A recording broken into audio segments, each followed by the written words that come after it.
Nasi pungning ke warol thormas sibu tabiri basi mu James segur jamna taram nok chabolo nei ko no khurum jari nasi ahan ba kola lokachari. Hello ming amade like from Hibio. Ay diam lagi kita. Kari Hibi ningi Diamond Radio the call to birak pa kari phone to piningi. Diamond Radio na san priva program kiti mo se amnu hejaba duga akogi WhatsApp lo ina lagi bada akogi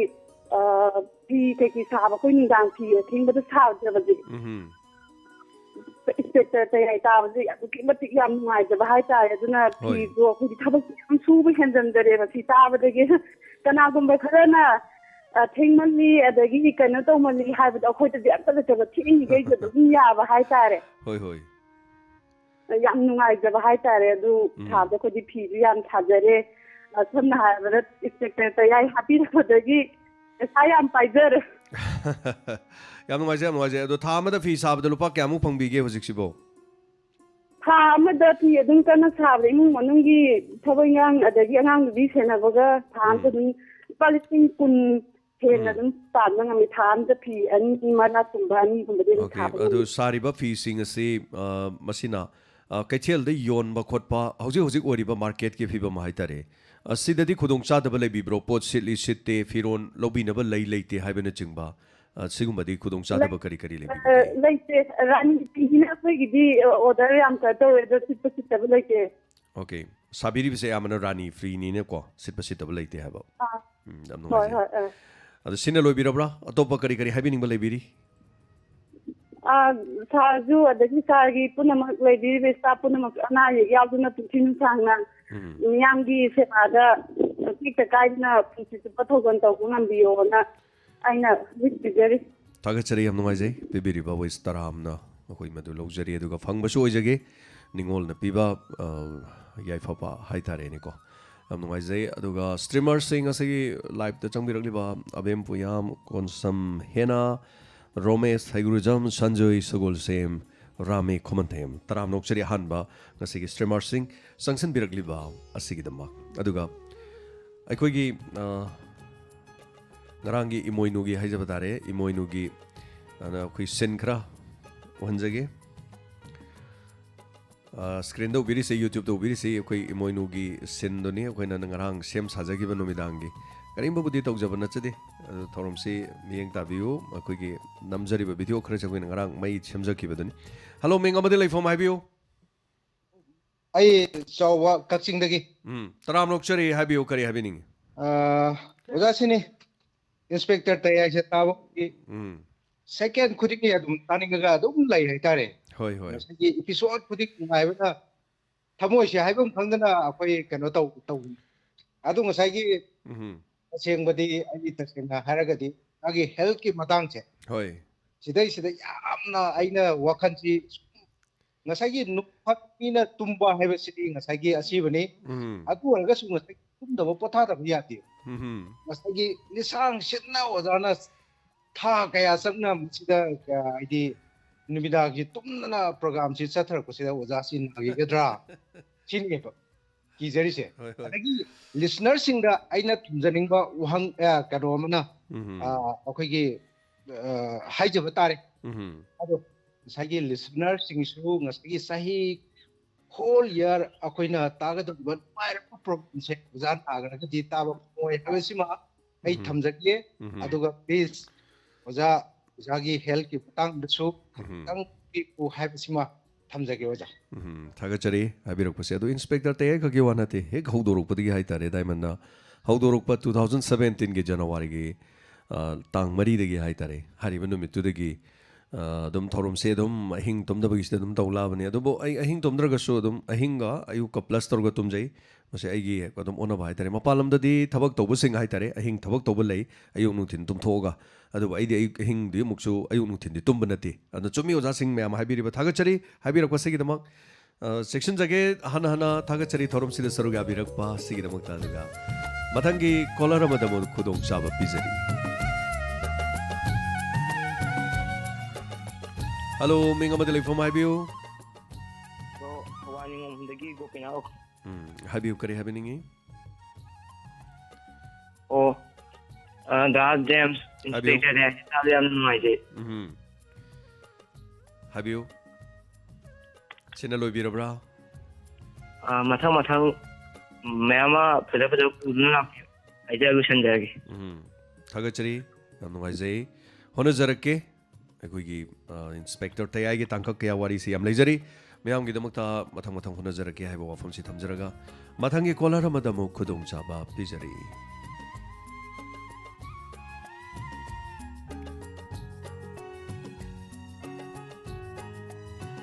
ꯃꯌꯥꯝ ꯀꯔꯤ ꯐꯥꯎꯕꯤ ꯑꯩꯈꯣꯏꯒꯤ ꯗꯥꯏꯃꯟꯒꯤ ꯀꯝꯄ꯭ꯂꯦꯛꯁꯅꯤ ꯅꯨꯃꯤꯗꯥꯡꯗ ꯎꯕ ꯃꯇꯝꯗ ꯗꯥꯏꯃꯟꯒꯤ ꯀꯝꯄ꯭ꯂꯦꯛꯁꯅ ꯑꯣꯏꯔꯤꯕ ꯃꯑꯣꯡꯁꯦ ꯃꯁꯤꯅꯤ ꯑꯩꯈꯣꯏꯒꯤ ꯁ꯭ꯀ꯭ꯔꯤꯟꯗ ꯎꯕꯤꯔꯤꯁꯦ ꯃꯁꯤꯅꯤ ꯉꯔꯥꯡ ꯏꯃꯣꯏꯅꯨ ꯅꯨꯃꯤꯠꯇ ꯗꯥꯏꯃꯟ ꯔꯦꯗꯤꯑꯣꯒꯤ ꯀꯝꯄ꯭ꯂꯦꯛꯁꯇ ꯅꯨꯃꯤꯗꯥꯡꯗ ꯍꯦꯛ ꯑꯗꯨꯝ ꯑꯌꯥꯝꯕ ꯃꯁꯤꯅꯤ ꯂꯩꯖꯔꯤꯕꯁꯦ ꯑꯗꯨꯒ ꯏꯃꯣꯏꯅꯨ ꯅꯨꯃꯤꯠ ꯅꯠꯇ꯭ꯔꯁꯨ ꯍꯥꯏꯇꯥꯔꯦ ꯃꯁꯤꯅꯤ ꯑꯩꯈꯣꯏꯒꯤ ꯅꯨꯃꯤꯗꯥꯡꯒꯤ ꯃꯇꯝꯗ ꯗꯥꯏꯃꯟ ꯔꯦꯗꯤꯑꯣꯒꯤ ꯀꯝꯄ꯭ꯂꯦꯛꯁꯇ ꯑꯣꯏꯔꯤꯕ ꯃꯑꯣꯡ ꯃꯇꯧꯁꯤ ꯃꯁꯤꯅꯤ ꯍꯜꯂꯣ ꯃꯤꯡ ꯑꯃꯗꯤ ꯂꯩꯐꯝ ꯍꯥꯏꯕꯤꯌꯨ ꯑꯩ ꯁꯃꯔꯥꯝꯗꯒꯤ ꯊꯥꯖꯃꯥꯟꯕꯤ ꯊꯥꯖꯃꯥꯟꯕꯤ ꯍꯥꯏꯕꯤꯌꯨ ꯀꯔꯤ ꯍꯥꯏꯕꯤꯅꯤꯡꯉꯤ ꯏꯟꯁꯄꯦꯛꯇꯔ ꯇꯌꯥꯏꯗꯣ ꯇꯥꯕ ꯌꯥꯝ ꯅꯨꯡꯉꯥꯏꯖꯩ ꯑꯗꯣ ꯐꯤꯛꯁ ꯑꯃꯇꯪ ꯂꯦꯞꯄꯒ ꯊꯥꯕꯤꯔꯛꯑꯒꯗꯤ ꯅꯨꯡꯉꯥꯏꯖꯒꯅꯤ ꯍꯥꯏꯒꯦ ꯇꯧꯕ ꯑꯩꯈꯣꯏꯗꯤ ꯊꯦꯡꯉꯒꯁꯨ ꯑꯗꯨꯝ ꯌꯥꯕꯨꯗꯤ ꯑꯗꯨ ꯇꯨꯝꯊꯈꯤꯕ ꯌꯥꯎꯋꯦ ꯌꯨꯇꯨꯕꯇ ꯆꯤꯡꯗꯧꯁꯨ ꯀꯤꯄꯦꯗ ꯄꯥꯏꯕꯅꯤꯅ ꯐꯤꯛꯁ ꯑꯃ ꯊꯥꯕꯤꯔꯗꯤ ꯅꯨꯡꯉꯥꯏꯅꯤ ꯍꯥꯏꯖꯒꯦ ꯇꯧꯕ ꯀꯔꯤꯗ ꯑꯃꯨꯛ ꯊꯥꯕꯤꯕ ꯍꯥꯏꯕ ꯏꯟꯁꯄꯦꯛꯇꯔ ꯇꯌꯥꯏꯗꯣ ꯀꯃꯥꯏꯅ ꯑꯃꯨꯛ ꯊꯥꯕ ꯑꯩꯅ ꯍꯥꯏꯖꯕꯗꯤ ꯁꯥꯔ ꯄꯨꯡꯗꯣ 12:30ꯗꯒꯤꯕꯨ ꯑꯣꯏꯔꯁꯨ ꯑꯗꯒꯤ 12:00ꯗꯒꯤꯕꯨ ꯑꯣꯏꯔꯁꯨ ꯆꯞ ꯆꯥꯕꯤ ꯑꯃ ꯁꯣꯏꯗꯕꯤꯗ ꯊꯥꯕꯤꯔꯒꯗꯤ ꯃꯗꯨꯗꯤ ꯉꯝꯃꯣꯏ ꯃꯗꯨ ꯑꯩꯈꯣꯏꯒꯤ ꯏꯟꯇꯔꯅꯦꯠꯇ ꯕꯤꯂꯣꯡ ꯇꯧꯕꯅꯤ나 ꯍꯥꯏꯇꯥꯔꯦ ꯁꯣ ꯊꯧꯔꯝꯗꯤ ꯏꯟꯇꯔꯅꯦꯠꯁꯤ ꯇꯝ ꯉꯝꯗꯦ ꯈꯤꯇꯪ ꯑꯃꯨꯛ ꯁꯣꯟꯕ ꯌꯥꯎꯏ ꯈꯤꯇꯪ ꯐꯕ ꯑꯃꯨꯛ ꯌꯥꯎꯏ ꯑꯗꯨꯅ ꯆꯞ ꯆꯥꯕ ꯇꯠꯇꯅꯕ ꯃꯌꯥꯝꯒꯤ ꯇꯥꯕ ꯌꯥꯅꯕ ꯍꯣꯠꯅꯕꯅꯤꯅ ꯈꯤꯇꯪ ꯑꯗꯨꯝ ꯂꯩ ꯍꯥꯏꯇꯥꯔꯦꯀꯣ ꯆꯞ ꯆꯥꯕꯁꯤ ꯈꯤꯇꯪ ꯉꯝꯕ ꯋꯥꯠꯂꯤ ꯃꯁꯤꯃꯗ ꯉꯥꯛꯄꯤ ꯇꯥꯔꯦ ꯑꯗꯨꯒ ꯊꯧꯔꯝꯁꯤ ꯉꯝꯒꯅꯤ ꯀꯔꯤꯒꯨꯝꯕ ꯑꯩꯈꯣꯏꯅ ꯈꯔ ꯇꯣꯛꯊꯣꯛꯑꯕ ꯑꯗꯨꯒ ꯍꯞꯇꯥ ꯑꯃꯒꯤ ꯃꯅꯨꯡꯗ ꯑꯃꯨꯛꯇꯪꯒ ꯁꯟꯇꯣꯛꯑꯕ ꯅꯠꯇ꯭ꯔꯒ ꯅꯨꯃꯤꯠ 5ꯅꯤ ꯃꯅꯨꯡꯗ ꯑꯃꯈꯛ ꯁꯟꯇꯣꯛꯑꯕ ꯑꯗꯨ ꯑꯣꯏꯔꯗꯤ ꯆꯞ ꯆꯥꯅ ꯄꯨꯡ ꯃꯤꯅꯤꯠ ꯁꯦꯀꯦꯟ ꯐꯥꯎꯕ ꯆꯦꯟꯗꯅ ꯇꯧꯕ ꯉꯝꯒꯅꯤ ꯑꯗꯨꯅ ꯃꯗꯨ ꯉꯝꯃꯛꯇꯕꯒꯤꯅꯤ ꯈꯨꯗꯛꯀꯤ ꯑꯣꯏꯕꯅ ꯁꯤꯅ ꯃꯁꯤ ꯈꯤꯇꯪ ꯈꯨꯗꯣꯡꯆꯥꯗꯕ ꯂꯩꯖꯩ ꯑꯗꯨꯅ ꯋꯥꯔꯧꯕꯤꯕ ꯌꯥꯗꯦ ꯃꯁꯤ ꯑꯗꯨ ꯁꯤ ꯅꯠꯇꯕ ꯑꯇꯣꯞꯄ ꯀꯔꯤ ꯍꯥꯏꯕꯤꯅꯤꯡꯕ ꯂꯩꯕꯤꯔꯤ ꯑꯗꯨꯁꯨ ꯌꯥꯖꯅꯤ ꯁꯥꯔ ꯌꯥꯝ ꯅꯨꯡꯉꯥꯏꯖꯩ ꯁꯥꯔꯒꯤ ꯊꯥꯗꯣꯛꯄꯤꯔꯛꯏꯕ ꯀꯩꯅꯣꯁꯤꯡ ꯇꯥꯕ ꯌꯥꯝ ꯂꯣꯏ ꯅꯨꯡꯉꯥꯏꯖꯩ ꯁꯥꯔ ꯍꯣꯏ ꯍꯣꯏ ꯁꯣꯏꯗꯅ ꯃꯌꯥꯝꯒꯤꯗꯃꯛꯇꯅꯤ ꯑꯩꯈꯣꯏꯅ ꯍꯣꯠꯅꯖꯔꯤꯕ ꯑꯗꯨꯒ ꯊꯥꯒꯠꯆꯔꯤ ꯊꯧꯔꯝꯁꯤꯗ ꯁꯔꯨꯛ ꯌꯥꯕꯤꯔꯛꯄꯁꯨ ꯑꯗꯨ ꯃꯌꯥꯝꯒꯤꯁꯨ ꯑꯩꯈꯣꯏꯅ ꯌꯦꯡꯖꯔꯒ ꯊꯧꯔꯝꯁꯤ ꯂꯦꯞꯅꯤꯡꯗꯗꯅꯀꯣ ꯑꯗꯨꯃꯥꯏꯅꯁꯨ ꯇꯧꯖꯔꯕꯅꯤ ꯂꯦꯞꯄꯒꯕꯨꯗꯤ ꯅꯣꯡꯃ ꯅꯤꯅꯤ ꯂꯦꯞꯄꯒꯕꯨꯗꯤ ꯑꯗꯨꯝ ꯌꯥꯅꯤ ꯑꯗꯨꯒ ꯍꯦꯜꯂꯣ ꯃꯤꯡ ꯑꯃꯗꯤ ꯂꯩꯐꯝ ꯍꯥꯏꯕꯤꯌꯨ ꯍꯜꯂꯣ ꯁꯥꯔ ꯑꯩ ꯇꯣꯛꯄꯁꯤꯡꯗꯒꯤ ꯁꯣꯔꯣꯖꯤꯅꯤꯅꯦ ꯁꯥꯔ ꯇꯔꯥꯝꯅ ꯑꯣꯛꯆꯔꯤ ꯍꯥꯏꯕꯤꯌꯨ ꯀꯔꯤ ꯍꯥꯏꯕꯤꯅꯤꯡꯉꯤ ꯊꯥꯒꯠꯆꯔꯤ ꯁꯥꯔ ꯍꯥꯏꯕꯤꯌꯨ ꯍꯣꯏ ꯉꯁꯤꯒꯤ ꯑꯍꯥꯟꯕ ꯁꯥꯔ ꯄꯨꯛꯅꯤꯡꯒꯤ ꯋꯥꯔꯣꯜ ꯊꯝꯅꯗ꯭ꯔꯤꯉꯩꯗ ꯁꯥꯔꯒꯤ ꯐꯖꯕ ꯋꯥꯍꯩ ꯑꯃ ꯑꯗꯨꯒꯤꯗꯃꯛ ꯁꯥꯔꯕꯨ ꯊꯥꯒꯠꯆꯔꯤ ꯃꯔꯝꯗꯤ ꯁꯥꯔ ꯀꯣꯟ ꯇꯧꯔꯒ ꯐꯪꯗꯕ ꯃꯌꯥꯝ ꯂꯩꯖꯔꯤꯅꯦꯕ ꯑꯗꯨꯗ ꯁꯥꯔꯅ ꯌꯥꯝ ꯇꯣꯏꯅ ꯐꯪꯕ ꯀꯣꯟꯁꯤꯡꯗꯤ ꯇꯧꯕꯤꯔꯛꯀꯅꯨ ꯑꯗꯨꯒ ꯇꯣꯏꯅ ꯐꯪꯗꯕ ꯍꯥꯏꯗꯤ ꯄꯨꯛꯅꯤꯡꯒꯤ ꯋꯥꯔꯤ ꯐꯣꯡꯗꯣꯛꯅꯤꯡꯕ ꯃꯌꯥꯝ ꯑꯃ ꯂꯩ ꯑꯗꯨ ꯐꯣꯡꯗꯣꯛꯄꯒꯤ ꯃꯇꯝ ꯄꯤꯕꯤꯌꯨ ꯍꯥꯏꯕ ꯋꯥꯍꯩꯗꯣ ꯁꯥꯔ ꯁꯥꯔꯕꯨ ꯊꯥꯒꯠꯆꯔꯤ ꯑꯗꯨꯒꯤꯗꯃꯛ ꯁꯥꯔ ꯌꯥꯝ ꯅꯨꯡꯉꯥꯏꯖꯩ ꯍꯥꯏꯕꯤꯔꯤꯕ ꯑꯁꯤꯒꯤꯗꯃꯛ ꯑꯆꯨꯝꯕꯅꯤ ꯀꯣꯜꯁꯦ ꯌꯥꯝ ꯐꯪꯕ ꯀꯥꯡꯕꯨ ꯍꯥꯏꯇꯥꯔꯦ ꯑꯩꯈꯣꯏ ꯃꯤꯁꯦ ꯆꯤꯟꯐꯥ ꯄꯨꯔꯦ ꯑꯗꯨꯅ ꯄꯨꯛꯅꯤꯡꯒꯤ ꯋꯥꯔꯣꯜ ꯇꯥꯕꯗ ꯃꯌꯥꯝꯅ ꯍꯥꯏꯅꯔꯦ ꯑꯁꯣꯟꯗꯒꯤ ꯑꯗꯨꯃ ꯇꯧꯔꯛꯑꯅꯤ ꯃꯥ ꯑꯃ ꯍꯥꯏꯔꯛꯑꯅꯤ ꯑꯗꯨꯗꯒꯤ ꯑꯗꯨꯃ ꯇꯧꯔꯛꯑꯅꯤ ꯃꯥꯏ ꯋꯥꯐꯝ ꯑꯃ ꯊꯝꯃꯛꯑꯅꯤꯅ ꯍꯥꯏꯕ ꯃꯈꯣꯏ 5-10 ꯈꯛꯀꯤ ꯑꯣꯏꯕ ꯋꯥꯐꯝ ꯑꯣꯏꯅ ꯐꯣꯡꯗꯣꯛꯐꯝ ꯑꯣꯏꯔꯦ ꯑꯗꯨꯅ ꯃꯁꯤ ꯌꯥꯔꯒꯗꯤ ꯃꯈꯣꯏꯁꯨ ꯈꯔ ꯂꯦꯞꯍꯟꯕꯤꯌꯨ ꯍꯥꯏꯕꯁꯦ ꯑꯩꯈꯣꯏꯗ ꯌꯥꯝ ꯍꯥꯏꯔꯛꯄꯗꯨ ꯃꯈꯣꯏꯅ ꯀꯣꯜ ꯇꯧꯔꯛꯀꯅꯨ ꯌꯥꯎꯔꯛꯀꯅꯨ ꯍꯥꯏꯕꯗꯨꯗꯤ ꯍꯦꯛ ꯐꯖꯗꯕꯅꯤꯅ ꯑꯩꯈꯣꯏ खरा ꯂꯦꯞꯅꯔꯁꯤ ꯂꯦꯞꯄꯒ ꯌꯥꯝꯗ꯭ꯔꯕꯗ ꯍꯞꯇꯥ ꯑꯃꯒꯤ ꯃꯅꯨꯡꯗ ꯑꯃꯨꯛ ꯇꯧꯔꯁꯤ ꯍꯥꯏꯕ ꯍꯥꯏꯇꯥꯔꯦ ꯁꯣ ꯊꯥꯒꯠꯆꯔꯤ ꯍꯥꯏꯕꯤꯔꯛꯄꯁꯤꯒꯤꯗꯃꯛ ꯑꯗꯨꯒ ꯃꯊꯪꯒꯤ ꯀꯣꯂꯔ ꯑꯃꯗ ꯑꯃꯨꯛ ꯈꯨꯗꯣꯡꯆꯥꯕꯗꯨ ꯄꯤꯖꯔꯤ ꯀꯅꯥꯅ ꯀꯔꯤ ꯍꯥꯏꯔꯤ ꯍꯥꯏꯕꯗꯨ ꯑꯃꯨꯛ ꯌꯦꯡꯃꯤꯟꯅꯁꯤ ꯃꯊꯪꯒꯤ ꯀꯣꯜ ꯂꯧꯈꯠꯆꯒꯦ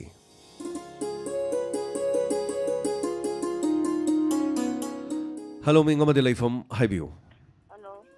ꯍꯜꯂꯣ ꯆꯔꯥꯡꯄꯥꯠꯇꯒꯤ ꯂꯟꯗꯣꯟ ꯆꯔꯥꯡꯄꯥꯠꯇꯒꯤ ꯂꯟꯗꯣꯟ ꯍꯥꯏꯕꯤꯌꯨ ꯀꯔꯤ ꯍꯥꯏꯕꯤꯅꯤꯡꯉꯤ ꯀꯔꯤ ꯄꯨꯈꯠꯄꯤꯅꯤꯡꯉꯤ ꯀꯔꯤ ꯊꯝꯕꯤꯅꯤꯡꯉꯤ ꯁꯥꯔꯒꯤ ꯏꯟꯁꯄꯦꯛꯇꯔ ꯇꯌꯥꯏꯗꯣ ꯈꯤꯇꯪ ꯑꯌꯨꯛ ꯅꯨꯡꯊꯤꯟꯗꯒ ꯊꯝꯕ ꯌꯥꯗꯕ꯭ꯔꯥ ꯑꯌꯨꯛ ꯅꯨꯡꯊꯤꯟꯗꯗꯤ ꯊꯝꯕꯁꯤ ꯈꯨꯗꯣꯡ ꯆꯥꯗ꯭ꯔꯦ ꯍꯧꯖꯤꯛ ꯐꯥꯎꯒꯤꯗꯤ ꯑꯗꯨꯒ ꯑꯗꯣꯝꯒꯤ ꯐꯣꯟꯗ ꯑꯗꯨꯝ ꯌꯥꯎꯔꯕꯅꯤ ꯏꯃꯨꯡ ꯃꯅꯨꯡꯗ ꯁꯣꯏꯗꯅ ꯑꯦꯟꯗ꯭ꯔꯣꯏꯗ ꯄꯥꯏꯕ ꯐꯣꯟ ꯑꯃ ꯂꯩꯕꯤꯔꯝꯒꯅꯤ ꯁꯣꯏꯗꯅ ꯐꯣꯟꯗꯨꯗꯒꯤ ꯇꯥꯕꯤꯌꯨ ꯑꯗꯨꯒ ꯍꯧꯖꯤꯛꯃꯛꯀꯤꯗꯤ ꯂꯩꯇ꯭ꯔꯤ ꯍꯥꯏꯖꯕ ꯇꯥꯔꯦ ꯑꯗꯣ ꯍꯌꯦꯡꯋꯥꯏꯒꯗꯤ ꯑꯩꯈꯣꯏ ꯔꯤꯄꯤꯠꯀ ꯂꯥꯛꯀꯗ꯭ꯔꯥ ꯍꯧꯖꯤꯛꯃꯛꯀꯤꯗꯤ ꯀꯣꯜꯁꯨ ꯑꯗꯣꯝꯅ ꯊꯝꯕꯤꯈ꯭ꯔꯦ ꯍꯜꯂꯣ ꯃꯤꯡ ꯑꯃꯗꯤ ꯂꯩꯐꯝ ꯍꯥꯏꯕꯤꯌꯨ ꯊꯥꯒꯠꯆꯔꯤ ꯁ꯭ꯇ꯭रीमꯔꯁꯤꯡ ꯌꯨꯇ꯭ꯌꯨꯕ ꯂꯥꯏꯚ ꯁ꯭ꯇ꯭रीमिꯡꯗ ꯌꯥꯎꯕꯤꯔꯤꯕ ꯑꯗꯣꯝꯅ ꯐꯣꯟ ꯐꯪꯗ꯭ꯔꯕꯁꯨ ꯑꯗꯣꯝꯒꯤ ꯋꯥꯈꯜꯂꯣꯟ ꯐꯣꯡꯗꯣꯛꯄꯤꯌꯨ ꯍꯜꯂꯣ ꯃꯤꯡ ꯑꯃꯗꯤ ꯂꯩꯐꯝ ꯍꯥꯏꯕꯤꯌꯨ ꯀꯩꯅꯣꯝꯇ ꯍꯪꯖꯒꯦꯅ ꯃꯤꯡꯒ ꯂꯩꯐꯝꯒ ꯍꯥꯟꯅ ꯈꯪꯖꯒꯦ ꯋꯥꯡꯖꯤꯡ ꯇꯧꯕ ꯍꯥꯏꯕꯤꯌꯨ ꯀꯔꯤ ꯍꯥꯏꯕꯤꯅꯤꯡꯉꯤ ꯂꯥꯏꯈꯣꯏꯕ ꯏꯁꯩ ꯈꯟꯕꯒꯤ ꯊꯕꯛ ꯊꯥꯡꯉꯤꯁꯦ ꯑꯩꯈꯣꯏꯅ ꯈꯟꯕꯁꯦ ꯇꯨꯄꯪ ꯐꯪꯗꯕꯁꯤꯕꯨ ꯀꯃꯥꯏꯅ ꯇꯧꯕꯖꯥꯠꯅꯣ ꯈꯪꯖꯅꯤꯡꯉꯤ ꯐꯣꯟ ꯐꯪꯗꯕ ꯐꯣꯟꯁꯦ ꯑꯗꯨꯗꯤ ꯃꯤ ꯌꯥꯝꯕꯒꯤꯅꯤꯀꯣ ꯑꯗꯨꯕꯨꯗꯤ ꯀꯔꯤꯁꯨ ꯂꯩꯕ ꯂꯩꯇ꯭ꯔꯦ ꯃꯤꯁꯤ ꯌꯥꯝ ꯌꯥꯝꯕ ꯍꯥꯏꯇꯥꯔꯦ ꯑꯗꯨꯒ ꯑꯗꯨꯒ ꯀꯩꯅꯣꯒꯤ ꯁꯦꯀ꯭ꯔꯦꯇꯔꯤꯒꯤ ꯇꯥꯕ ꯌꯥꯝ ꯅꯨꯡꯉꯥꯏ ꯍꯣꯏ ꯅꯍꯥꯟꯗꯤ ꯇꯥꯕ ꯑꯍꯤꯡꯗ ꯂꯧꯊꯣꯔꯛꯇꯅ ꯏꯆꯥꯒ ꯃꯃꯥ ꯉꯥꯎꯔꯕꯅ ꯍꯪꯉꯛꯏꯗ ꯍꯣꯏ ꯊꯥꯒꯠꯆꯔꯤ ꯌꯥꯝ ꯅꯨꯡꯉꯥꯏꯖꯩ ꯍꯥꯏꯕꯤꯔꯛꯄꯁꯤꯒꯤꯗꯃꯛ ꯑꯗꯨꯒ ꯄꯨꯟꯁꯤꯕ ꯊꯥꯒꯠꯆꯔꯤ ꯉꯁꯤ ꯌꯥꯏꯐꯔꯕ ꯒꯥꯟ ꯉꯥꯏꯒꯤ ꯀꯨꯝꯍꯩꯒꯤ ꯃꯔꯤ ꯂꯩꯅꯅ ꯏꯟꯁꯄꯦꯛꯇꯔ ꯇꯌꯥꯏꯒꯤ ꯁꯤꯟ ꯑꯃ ꯌꯥꯎꯔꯗꯤꯅ ꯇꯥꯛꯄꯤꯔꯤ ꯃꯗꯨ ꯑꯩꯈꯣꯏꯅ ꯍꯥꯟꯅꯗꯒꯤ ꯁꯦꯝ ꯁꯥꯔꯒ ꯂꯩꯖꯕꯅꯤ ꯒꯥꯟ ꯉꯥꯏꯒꯤꯁꯨ ꯑꯗꯨꯒ 26 ꯖꯅꯋꯥꯔꯤꯒꯤꯁꯨ ꯍꯥꯏꯇꯥꯔꯦ ꯑꯗꯣ ꯌꯦꯡꯃꯤꯟꯅꯁꯤ ꯍꯣꯔꯦꯟ ꯀꯔꯤ ꯂꯩꯒꯗꯒꯦ ꯍꯥꯏꯕꯗꯣ ꯄꯨꯟꯁꯤꯕ ꯊꯦꯡꯛ ꯌꯨ ꯁꯣ ꯃꯆ ꯃꯇꯝꯒꯤ ꯃꯇꯨꯡ ꯏꯟꯅ ꯌꯥꯋꯣꯜꯂꯒ ꯏꯟꯁꯄꯦꯛꯇꯔ ꯇꯌꯥꯏꯅ ꯆꯠꯂꯤ ꯑꯗꯨꯅ ꯍꯥꯏꯕꯤꯔꯛꯄ ꯌꯥꯝ ꯅꯨꯡꯉꯥꯏꯖꯩ ꯍꯜꯂꯣ ꯃꯤꯡ ꯑꯃꯗꯤ ꯂꯩꯐꯝ ꯍꯥꯏꯕꯤꯌꯨ ꯍꯜꯂꯣ ꯍꯥꯏꯕꯤꯌꯨ ꯀꯔꯤ ꯍꯥꯏꯕꯤꯅꯤꯡꯉꯤ ꯀꯔꯤꯒꯨꯝꯕ ꯑꯝꯇ ꯐꯣꯡꯗꯣꯛꯆꯒꯦ ꯇꯧꯕꯅꯤ ꯁꯥꯔ ꯁꯥꯔ ꯑꯩꯈꯣꯏꯒꯤ ꯍꯧꯖꯤꯛ ꯑꯩꯈꯣꯏꯒꯤ ꯆꯦꯡꯌꯦꯟ ꯌꯦꯜꯂꯤꯕ ꯈꯣꯠꯂꯤꯕ ꯃꯦꯇꯤꯔꯤꯌꯦꯜ ꯂꯣꯏꯅꯃꯛꯀꯤ ꯌꯦꯟꯕꯤꯕ ꯑꯩꯈꯣꯏ ꯏꯁꯥꯡꯊꯦꯝꯒꯤꯁꯦ ꯀꯦꯔꯣꯁꯤꯟ ꯈꯨꯗꯤꯡꯃꯛꯀꯤ ꯑꯣꯏꯅ ꯐꯪꯗꯕꯅꯔ ꯀꯦꯔꯣꯁꯤꯟꯗꯤ ꯐꯪꯗꯕ ꯁꯥꯔ ꯌꯥꯔꯒꯗꯤ ꯑꯩꯈꯣꯏꯒꯤ ꯃꯔꯤ ꯂꯩꯅꯕꯁꯤꯡꯁꯤꯅ ꯈꯤꯇꯪ ꯌꯦꯡꯁꯤꯟꯕꯤꯔꯒ ꯀꯦꯔꯣꯁꯤꯟꯁꯤꯡ ꯊꯥꯡꯍꯟꯕꯤꯔꯒꯗꯤ ꯑꯩꯈꯣꯏ ꯅꯨꯡꯉꯥꯏꯖꯒꯅꯤ ꯐꯣꯡꯗꯣꯛꯆꯔꯛꯄꯅꯤ ꯁꯥꯔ ꯍꯣꯏ ꯊꯥꯒꯠꯆꯔꯤ ꯀꯦꯔꯣꯁꯤꯟꯗꯤ ꯌꯦꯟꯕꯗꯤ ꯑꯃꯐꯥꯎ ꯇꯥꯗꯦ ꯀꯦꯔꯣꯁꯤꯟꯒꯤ ꯀꯩꯅꯣꯁꯤꯗꯤ ꯂꯥꯛꯇ꯭ꯔꯕ ꯀꯩꯅꯣꯝ ꯇꯧꯕ ꯃꯥꯜꯂꯦ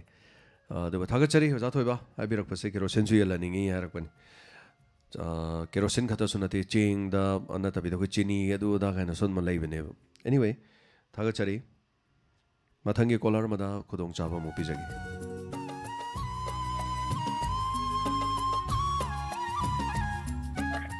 ꯍꯜꯂꯣ ꯃꯤꯡ ꯑꯃꯗ ꯂꯩꯐꯝ ꯍꯥꯏꯕꯤꯌꯨ ꯍꯜꯂꯣ ꯁꯥꯔ ꯑꯁ ꯉꯔꯥꯡꯒꯤ ꯁꯥꯔꯒꯤ ꯃꯩ ꯊꯥꯕ ꯀꯣꯅꯨꯡꯒꯤ ꯃꯩ ꯊꯥꯕ ꯈꯣꯠꯇꯣ ꯁꯥꯔ ꯌꯥꯝ ꯐꯖꯈꯔꯦ ꯍꯣꯏ ꯑꯁ ꯁꯥꯔ ꯁꯨꯝ ꯑꯩꯈꯣꯏ ꯁꯨꯝ ꯐꯤ ꯁꯥꯕꯗ ꯐꯤ ꯁꯥꯕꯒ ꯀꯥꯎꯖꯥꯠꯅꯦ ꯁꯥꯔ ꯅꯨꯡꯗꯥꯡꯗꯅ ꯔꯦꯗꯤꯑꯣꯗ ꯇꯥꯔꯦ ꯅꯣꯡꯉꯥꯜꯂꯛꯄꯒ ꯐꯣꯟꯗ ꯑꯗꯨꯝ ꯌꯦꯡꯖꯕꯗ ꯁꯥꯔ ꯌꯥꯝ ꯄꯦꯟꯖꯔꯦ ꯌꯥꯝ ꯅꯨꯡꯉꯥꯏꯖꯔꯦ ꯁꯥꯔ ꯑꯣꯏꯕ ꯌꯥꯝ ꯊꯥꯒꯠꯆꯔꯤ ꯁꯥꯔ ꯔꯦꯗꯤꯑꯣꯒꯤ ꯏꯁꯇꯥꯐ ꯄꯨꯝꯅꯃꯛꯁꯨ ꯊꯥꯒꯠꯆꯔꯤ ꯅꯨꯡꯉꯥꯏꯕ ꯀꯩꯅꯣ ꯇꯧꯕ ꯌꯥꯝ ꯃꯤꯊꯣꯡꯗꯒꯤ ꯇꯧꯔꯛꯑꯕꯤ ꯊꯥꯒꯠꯆꯔꯤ ꯊꯧꯔꯝꯁꯤꯗ ꯁꯔꯨꯛ ꯌꯥꯕꯤꯕ ꯑꯁꯤꯒꯤꯗꯃꯛ ꯑꯗꯨꯒ ꯃꯊꯪꯒꯤ ꯀꯣꯂꯔ ꯑꯃꯗ ꯑꯃꯨꯛ ꯈꯨꯗꯣꯡꯆꯥꯕ ꯄꯤꯖꯒꯦ ꯍꯜꯂꯣ ꯃꯤꯡ ꯑꯃꯗꯤ ꯂꯩꯐꯝ ꯍꯥꯏꯕꯤꯌꯨ ꯇꯃꯣꯏ ꯂꯥꯏꯃꯤꯅꯥꯗꯒꯤ ꯔꯣꯕꯤꯟꯗ꯭ꯔꯣ ꯍꯥꯏꯕꯤꯌꯨ ꯀꯔꯤ ꯍꯥꯏꯕꯤꯅꯤꯡꯉꯤ ꯏꯟꯁꯄꯦꯛꯇꯔ ꯇꯌꯥꯏꯁꯤ ꯀꯅꯥꯒꯨꯝꯕ ꯃꯤꯑꯣꯏ ꯈꯔꯅꯗꯤ ꯁꯥꯡꯃꯜꯂꯤ ꯆꯦꯟꯁꯤꯟꯕꯤꯌꯣꯅ ꯍꯥꯏ ꯑꯩꯒꯤ ꯃꯣꯠꯇꯗꯤ ꯆꯍꯤ 2-3 ꯑꯗꯨꯝ ꯂꯤꯕꯤꯌꯨ ꯍꯥꯏꯅ ꯄ꯭ꯔꯣꯒ꯭ꯔꯥꯝꯁꯦ ꯊꯥꯒꯠꯆꯅꯤꯡꯉꯤ ꯍꯣꯏ ꯃꯁꯤ ꯇꯁꯦꯡꯕꯗꯤ ꯃꯃꯤꯡ ꯏꯟꯁꯄꯦꯛꯇꯔ ꯇꯌꯥꯏ ꯑꯅ ꯍꯥꯏꯔꯒ ꯂꯩꯔꯒꯁꯨ ꯑꯩꯈꯣꯏꯒꯤ ꯀꯔꯤ ꯍꯥꯏꯇꯥꯔꯦ ꯑꯩꯈꯣꯏꯒꯤ ꯀꯩꯅꯣꯁꯦ ꯋꯥꯔꯤꯁꯤꯗꯤ ꯑꯗꯨꯝ ꯇꯣꯉꯥꯜꯂꯒ ꯂꯩꯕ ꯍꯥꯏꯇꯥꯔꯦꯀꯣ ꯑꯗꯨꯝ ꯇꯣꯉꯥꯟꯕ ꯅꯣꯡꯃꯒꯤ ꯏꯁꯨ ꯑꯃꯃꯝ ꯄꯨꯔꯒ ꯂꯥꯛꯄ ꯋꯥꯔꯤ ꯑꯃꯅꯤ ꯁꯣ ꯅꯣꯡꯃꯒꯤ ꯏꯁꯨ ꯑꯃꯃꯝ ꯂꯥꯛꯄ ꯁꯦꯔꯤꯌꯦꯜ ꯑꯃꯅꯦꯅ ꯈꯟꯕꯤꯔꯁꯨ ꯑꯗꯨꯝ ꯌꯥꯏ ꯍꯥꯏꯇꯥꯔꯦ ꯊꯥꯒꯠꯆꯔꯤ ꯍꯥꯏꯕꯤꯔꯛꯄ ꯁꯤꯅ ꯂꯣꯏꯕꯤꯔꯕ꯭ꯔꯥ ꯑꯇꯩ ꯀꯔꯤ ꯑꯗꯣ ꯇꯥꯃꯣ ꯀꯩꯅꯣꯝꯇꯒ ꯀꯃꯦꯟꯁꯦ ꯇꯥꯔꯤꯉꯩ ꯃꯈꯩꯗ ꯔꯦꯗꯤꯑꯣꯁꯦ ꯍꯦꯛ ꯌꯥꯔꯛꯇ꯭ꯔꯀꯥꯟꯗ ꯏꯁꯥ ꯏꯊꯟꯇ ꯔꯦꯗꯤꯑꯣꯁꯦ ꯊꯨꯒꯥꯏꯅꯤꯡꯕ ꯌꯥꯎꯖꯥꯠꯅꯤ ꯍꯣꯏ ꯌꯥꯝ ꯅꯨꯡꯉꯥꯏꯖꯩ ꯑꯗꯣ ꯄꯦꯟꯊꯣꯛꯃꯤꯟꯅꯁꯤ ꯑꯩꯈꯣꯏ ꯈꯔ ꯁꯣꯏ ꯑꯔꯥꯛ ꯄꯨꯟꯅ ꯉꯥꯛꯃꯤꯟꯅꯔꯒ ꯑꯩꯈꯣꯏ ꯁꯞꯄꯣꯔꯠ ꯇꯧꯃꯤꯟꯅꯁꯤ ꯊꯥꯒꯠꯆꯔꯤ ꯊꯧꯔꯝꯁꯤꯗ ꯁꯔꯨꯛ ꯌꯥꯕꯤꯔꯛꯄꯁꯤꯒꯤꯗꯃꯛ ꯃꯊꯪꯒꯤ ꯀꯣꯂꯔ ꯑꯃꯗ ꯈꯨꯗꯣꯡꯆꯥꯕ ꯑꯃꯨꯛ ꯄꯤꯖꯔꯤ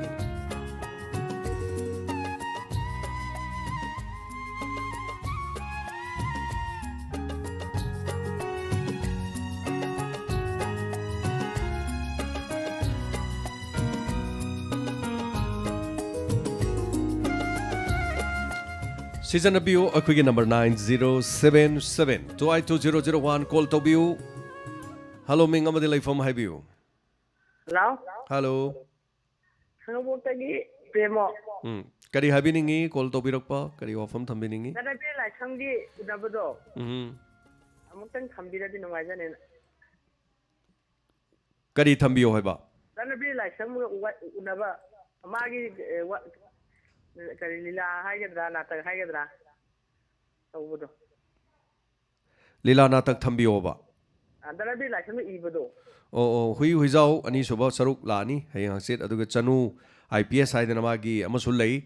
अदुगा हारिबा सिसु ओजा धनबीर नम्द लोइरे ओजा धनबीर लाइस्रमगी अदुगा चनु IPS ना लेबसी चनु IPS सि ममिंग अमा ओंथोक नबो खोय होनरी ममिंग से अदुगा अमन हुई हुईजाओ पार्ट 2 हंदक की सोयदन हप्ता सिद ताबी याननबा सिंजरी हुई हुईजाओ पार्ट 2 ओजा धनबीर लाइस्रमगी थागचरी मथंगी कोलारमदमो खुदोंग साबदु पिजरी अखोगी नंबर 9077282001 हारिबा नबासी सीजन अबिदुना कॉल तौबियु लोइनना मथंगी कॉलर मलोखचगे हेलो मिंगमदि लाइफम हाइबियु हेलो हेलो बाइनर रेडियो न हाइबियु करी लमदगी तौबिरकपनो बिशनपुर याइने बिशनपुर वन नंबर 11 मिंग थिगि तौगे हाइबियु करी सागी सेक्रेटरी आदि तामने नोआजबा नमोजै अदो लाइफ ताबजे पांगदि ngam angang ta chenmina ado ani om makin ta jaba ado haije gen tawni sa hoi kaiso kai belite yam nungai jai thengno ore so dum tabi ba haitare adom taba yaba matam da ta na bagi sandok charaga adom gi phone da loina hapcharabani soidena tabiu yam nungai jai habirak pase sina lobire ko phone di sai jam tawjabane ba ko phone khang ba ngasi di phang नमनुंगाई जै अखोई हानगी collar Singh खर लेपनब अखोइना नोलुकचबनी यामना तोइना फंगबा सिंगसिदा अदुगा मखोई मखोइगिसु हप्ता अमगी मनुंगदा अमुक्तंग फंगदोपियु अदु मयाम सिगिसु कनाना करी हाइबिनिंगी हाइबदो कोई खंगनबो होनमिनसी नत्रदि अखोई मियोय 10 खक्की पुंगनिंगी वारोल फंगदोकननबगी ओइरे हाइदना complain अमखक लाए अदुगा मसे अखोई पोछि इंटरनेट सु थागतपनी इंटरनेट करी हाइरगेबु नखोइगी पुंगनिंगी वारोल सि फंगदोकबसि मखोई मी 10 मुक लेरिबा सि खक्तगिरा हाइबो वाफम अमखक लाए अदुना मसिदा मयाम सु लोइ ताबनी ना हाइतारे ओ ममिंग से चिंफा पुरे ओ मा हाइरानी अदुदगी अदु हाइरानी अदुदे अदु हाइरानी अदुदि प्रोग्राम से मोय खक्तगी फोंगदोले अखोइदि फोंगदोबो फंगद्रे हाइबो वाम लाक्सले अदुना अखोइ खर खर लेपनरगा हाइतारे को थैंक यू सो मच हाइबिरकोसगी दमक हना हना थैंक यू तराम नोक्सरी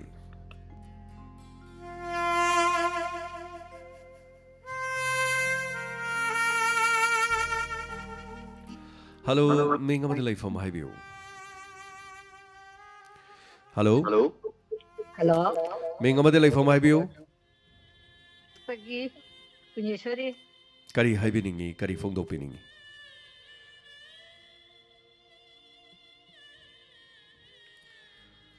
हेलो